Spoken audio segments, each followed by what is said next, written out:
Next on our list, we have Greg Nesteroff coming to us to do a performance. I first heard Greg do this story last year at the Proctor Storytelling Festival. I was quite intrigued by it, so I asked him at that time that I wanted him to come here this year to share it with us. Greg was born in Nelson, raised in the Slocan Valley. He lives in Castlegar. He works in trail on KBS radio, as many of us know. And he wants to move to Castlewernecusp. He's a member of good standing, he claims, of 8 local historical societies, and has been kicked out of several others for insubordination over the years. The story he's going to tell us today is about a contraption built in Rossland over 100 years ago called the Flying Steamshovel. Fact or fiction? We'll let Greg decide. Let you help him decide. So, Greg Nesteroff.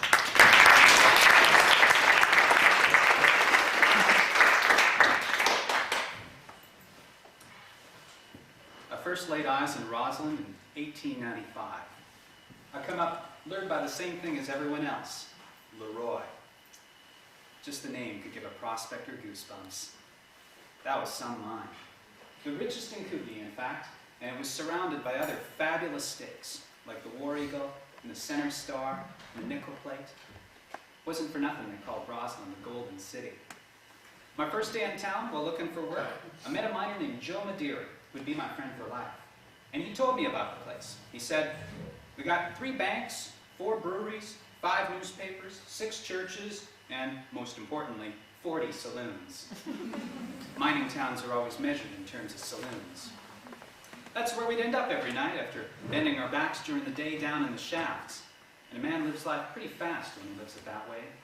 It's only by God's grace that so many of us survived. Anyway. By '97, the old camp had become a real city with a mayor and city hall. And we figured so long as those mines were running, we'd just get richer and richer. All except for one fella who'd seen it all before. He said incorporation was the worst thing that could happen to a boom town, because that's when all the money starts going to pay for cigars and tweed suits for officials.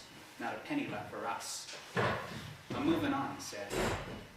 And sure enough, within a few years, the gold rush ended. And then it was just honest, steady work, which appealed to some of us more than others. A lot of the boys went off to tempt fate in other parts, while the rest of us were settling down. I think what kept me in Rossland was the miners themselves. They were a different breed. Because, make no mistake, mining's a real man's job. Only the hardiest of men can spend 10 hours a day underground with only a pick and candle. So our blood ran cold one day when a letter appeared in one of our many newspapers, which read, "Dear Sir, on May 10th of the present year, I arrived in Rossland from Toronto, seeking work as a house servant. But I was informed there was little employment available for girls. After searching for a week unsuccessfully, I became disheartened and went to Nelson, but found Nelson was also full and it would be some time before I would be able to secure a position. Then I realized there was a strong demand for men. I am 165 pounds, tall, and have been used to hard work my entire life. I conceived of the idea that I should don male attire and masquerade as a man. With the exercise of a little caution, I obtained a suit of men's clothes and had my long hair cut short by pretending I was afflicted with headaches. Within 3 days, I found work in the mines paying $2.50 per day. I have my own clothes locked away in my trunk and shall resume wearing them upon my return to Toronto. Since the start of June, I have saved nearly $200 and have had 1 glass of beer in the saloon. I entered for the sake of seeing what a saloon is like. I feel quite happy. My advice to other young girls who are strong and hardy is to do as I have done if they wish to get on in life. No one suspects that I am a woman. Yours truly, a working girl." Well, at first, none of us would believe it. Could believe it. It had to be a joke. But then, we started to look at each other suspiciously.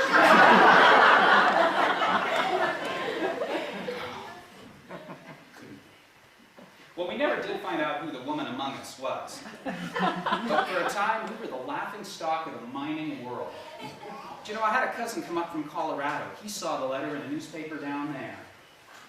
Imagine, a mine that hires women. and can't tell the difference. Yeah, we had some strange characters working in the Rossland mines, all right, but none quite like Gagnon. The year was 1902, and I was working as a mucker at the nickel plate. Not a glamorous job.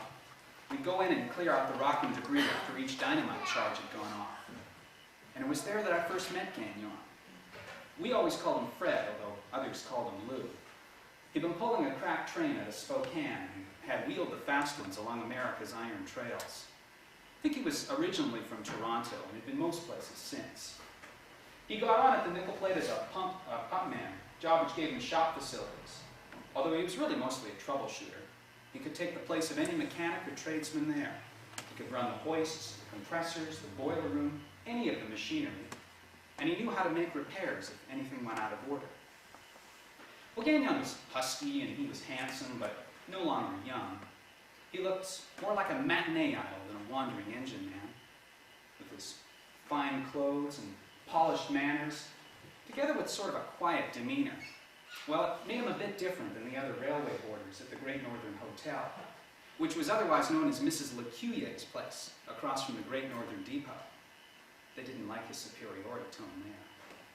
The hotel itself had previously been a boarding house up at the Queen Bess shaft and was hauled down to the depot when the shaft stopped operating.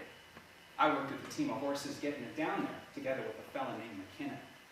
And on the ground where the hotel was supposed to go, I owned a little log stable which we pushed back out of the way. Well, one night, as we were coming off shift at the mine, Gagnon told me he had a project in mind. Wondered if he couldn't use the shed, just for a couple of days. Well, I asked what he was going to be doing in there. Oh, nothing much. This and that, a little bit of tinkering. Well, Gagnon's one of those people who, for some reason, it's just hard to say no to. So I agreed. But before long, I was regretting my decision. Seems Gagnon's project didn't go over so well with the neighbors. The boys at the hotel told me night after night a god-awful racket could be heard coming from his plant. But he wouldn't tell anyone what he was up to. Even Joe Madeira, who welded some of the parts for free, couldn't find out what they were for. It's the damnedest thing, Joe said. What do you suppose he's doing in there? You know what I think? I think he's making a mechanical man. No, wait, mechanical men. A whole army to take over the town. No, you fool, scowled Alex Constantine. I heard he's making a machine to polish shoes, and he's scared someone's going to steal his idea. Well, gradually, Gagnon got to be a real pest. He asked all sorts of questions on the strangest subjects, but he answered none. He was always looking for technical opinions. And engineers who've spent the day fighting snowstorms with broken drawbars and the rest of it don't want to be bothered at the supper table about thermodynamics and angularity of the main rod, especially when they're rusty on the subjects. But still, the noises persisted. Blacksmithing, boilermaking, carpentry, and then other sounds, weird groans and hisses and rumblings. One night in February, the rumblings grew to a deafening blast which bulged the door of the shed from its leather hinges. A roaring draft of air escaped, sending fresh snow flying all over the place, and knocking down some wash tubs hanging off the back porch of the hotel. Well, the boys upstairs trying to sleep wished Gagnon would blow himself and his apparatus to a hotter place, and they said so. Hey, Gagnon, you're drowning out my snoring! Did you know that's against the law? Well, pretty soon, as owner of the shed, I received a summons from Mrs. Lecuyer. She could be generous or testy, depending on her mood. And today her mood was downright foul. For 3 weeks he's been out there and I'm at my wit's end. I don't know what he's up to in there, but I don't like it and I want him out. Well, I tried to reason with her. Just give him a chance, I said. I think he's almost done. He won't cause any trouble, really. But the truth was, I wasn't so sure myself. Well, I agreed to go over and have a talk with Gagnon. I don't know why she couldn't have done it. Maybe she was afraid of him. Maybe she thought he was crazy. Maybe she was right. Until this point, I tried to leave Gagnon alone to his project. Now I could see there was steam coming from beneath the door of the shed and through the cracks in the walls. And from inside, kind of a humming noise, like a Well, I knocked on the door of the shed, and at first there was no answer. So I knocked again louder, This time the humming noise stopped and Gagnon came out. Startled to see me, he quickly shut the door behind him. But I got the glimpse of something big and shiny in there. Well, I explained to Gagnon what the problem was, and he apologized, said he'd try to keep it down. I left it at that. But the next night, the noises were back, worse than before, and I had another audience before Mrs. Lecuyer. You said you'd do something about him. I tried, I said. If he's not out of there by tomorrow, I'm calling the police. I can't just throw him out. But with that, she threw up her arms in the air as she did when she made up her mind. Well, I went back over to tell Gagnon about the eviction notice. And once again, there were strange sounds coming from inside the shed. But this time, it wasn't the noise of industry. It was, singing. Yeah, Gagnon was bellowing a tune. Oh, my darling, oh, my darling. And I hated to interrupt, but I told Gagnon what had happened and said I was real sorry, but he'd have to find another place. And Gagnon sighed and looked at the front of the shed, and he thought for a moment, and he asked me, "Do you know what a helicopter is?" "No," I said. And it was then that Gagnon let me in on his secret. He said he'd invented things before, but without much success. This time, though, he knew he had the real thing. He'd been working on it for years. It was something that would lift the common working man out from slavery, something that would make the world take notice. In that shed, he told me, he had the world's first steam-powered flying machine. And I didn't know how to react. But Gagnon seemed dead serious, so I wasn't inclined to question his sanity. He said the reason he kept it a secret is that he wasn't sure how it would turn out. And he was kind of sensitive about his abilities along mechanical lines. He wasn't sure it was ready to fly, but if he'd be losing the workshop, well, tomorrow would have to be the big day. So the next afternoon, Gagnon and I pried open the front of the shed and skidded the secret weapon out into the yard. He pulled off the canvas covering to reveal, well, it sort of looked like a steam shovel. It had a big cab which sheltered a heater stove, and a length of stove pipe which ran through the roof. And on the sides of the heater were a bunch of upright levers. Black smoke was curling up from the miniature stack, and Gagnon turned on the blower. Then he hastily dragged out the prefabricated biplane wings, a set for each side, and bolted them into place. They are made of pine and canvas and piano wire bracing, and they slanted backward at an angle from the fuselage instead of being straight across. Well, Gagnon sprinkled some coal on the fire, and then he boiled around and brushed the fog off the big steam gauge above the boiler. Still with his eye on the gauge, he reached up and slowly valved some steam into the turbine, and the long blade began to revolve. Carefully, he valved in more steam until the rotor was a blurred circle against the sky. Next, he cracked the throttle on the horizontal engine, and the push propeller began ticking over. Still watching the gauge, he adjusted the blower and threw in another fire. He was proceeding cautiously. Everything he had on there was experimental.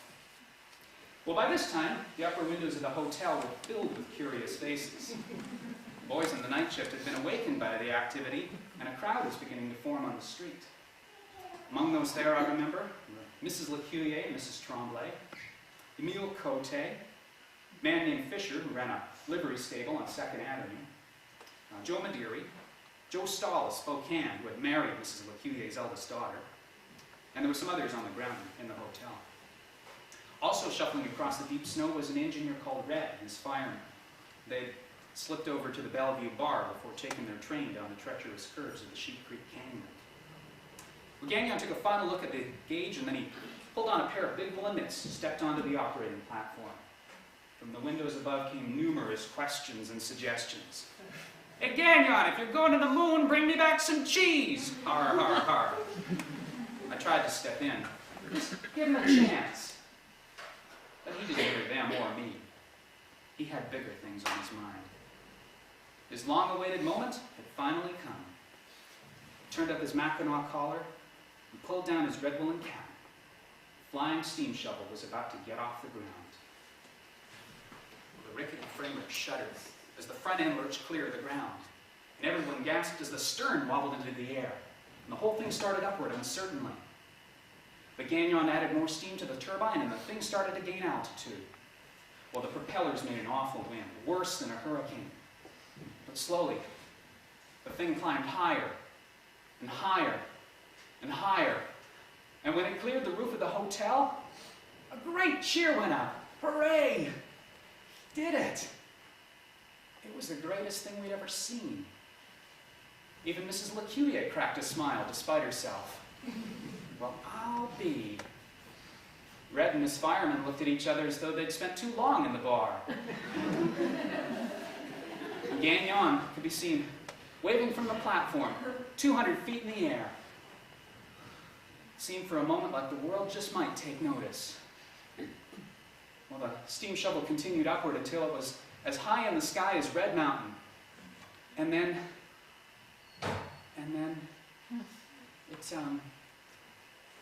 it began to drop. Yeah, the back end sort of fell a bit, and it looked like Gagnon was frantically pulling at levers. Something had gone wrong. Horribly, terribly wrong. And the elation in the crowd quickly turned to panic. Oh no! Look out! Run, it's going to crash! And the machine corkscrewed downward into a tailspin. It barely missed the edge of the hotel. It landed upside down in the starting place with a noise like the crack of doom. An explosion of steam and smoke and cinders ballooned into the air, and the spectators screamed as they scattered in all directions. All except for Red and his firemen. They dove into that smoke screen and heaved the wreckage off of Gagnon. And when they turned him over, is he all right? He still showed signs of life, so they flagged down a passing carriage and sent him to the hospital. The boys in the night shift had scrambled downstairs and were standing around in their red flannel underwear, regardless of the temperature. An investigation into the crash took place, but there really wasn't a lot to study. Just a lot of tangled junk. Big blades were smashed, and the turbine lay with a huge dent inside, steam coming from its seams. The Flying Steamshovel had definitely come to an end. Fresh snow was beginning to fall. Before going in, the boys hauled the wreckage of the craft back into its hangar and boarded everything up. Gagnon was found to be suffering from a broken leg and shock. He never tried to fly again. But after a few weeks, he hobbled back on crutches, and Mrs. Lecuyer let him work in the hotel for his board. He was broke and thin and turned very red. After that, he got a job in a haberdashery in Spokane. And he joined a roadshow as a singer and went back east. I never heard from him again.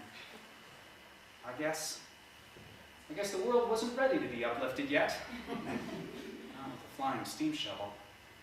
But for those of us who were there that day, we'll never forget Gagnon or that moment when he put Rossland on top of the world.